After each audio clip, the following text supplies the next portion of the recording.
Right now to check back in with James Ware. He's at John Goodyear's Custom Audio Video. And, you know, there's so much being thrown around at the Consumer Electronics Show, James, that I find a little bit confusing. And you've got one of those people that spends their whole day in this. These words like Ultra HD and 4K technology. Is there really any value in that? Is that something I need to be shopping for? Yeah, Dan's asking the value of that. The Ultra HD, the 4K, you know, those are all foreign language to a lot of people, but that's where the industry's going. And right now that's expensive, but it's what the high-end people want. It's coming. And we'll see if there's going to be some sources for it. That's the problem we run into it right now, is you still got 1080 sources. It has twice as many pixels as conventional television says, but there's only a few sources available for them. But we're seeing things like Netflix and YouTube are going to support 4K, so we'll see how many sources we get out there to see if the TVs really make it. It's the latest thing that's out, but the market will really determine on whether it's successful. So the person out there that has no idea what we're talking about, you'll never be broadcast, at least not in the next, maybe, I don't know, in broadcast television. Years. Okay, maybe if we're lucky. What you need to do is change a lot more electronics down there like you did last time. After they spend a fortune just getting us to HD. But exactly. But so where can you get that? In movies? Like you said, Netflix is already offering that technology? Netflix is offering, some of the manufacturers are actually offering some 4K solutions out there, and if you watch a 4K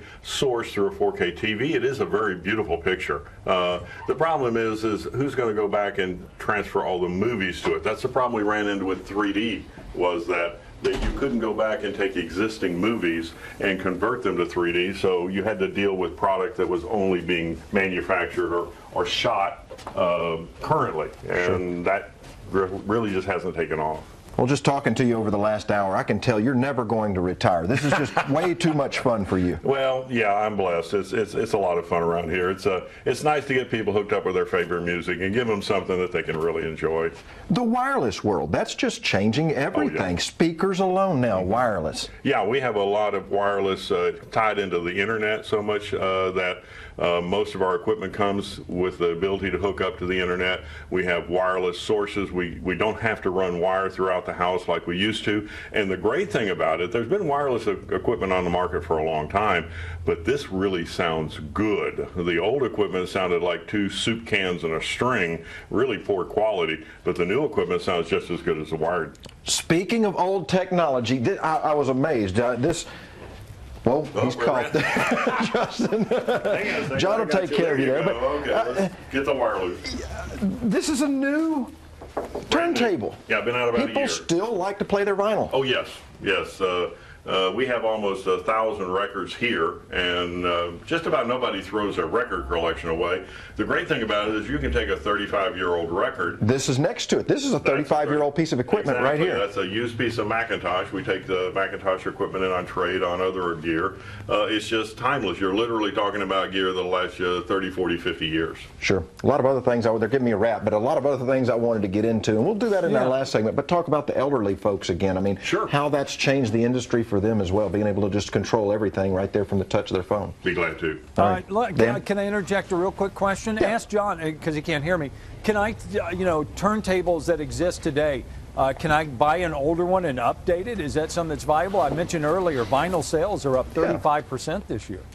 Yeah, I'm glad you called. Dan was talking about how vinyl sales are up. John and I were just talking about that a minute ago, but we're taking in, what are you asking, Dan, refurbishing an old turntable that you have? Well, we can do that. We have our own service department here, so we do repairs on lots of equipment. We get some turntables in to refurbish, and some are in the market now that are relatively inexpensive, so people can get back and use all that music they invested money in years ago and bring back all the memories that music can give them. Yeah, but Dan probably acts as 8-track.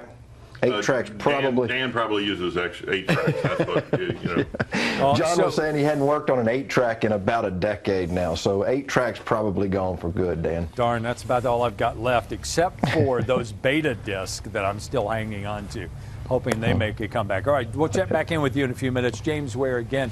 Good idea to be talking about audio video, too, as we head into that time of the year, getting ready for maybe the Super Bowl. And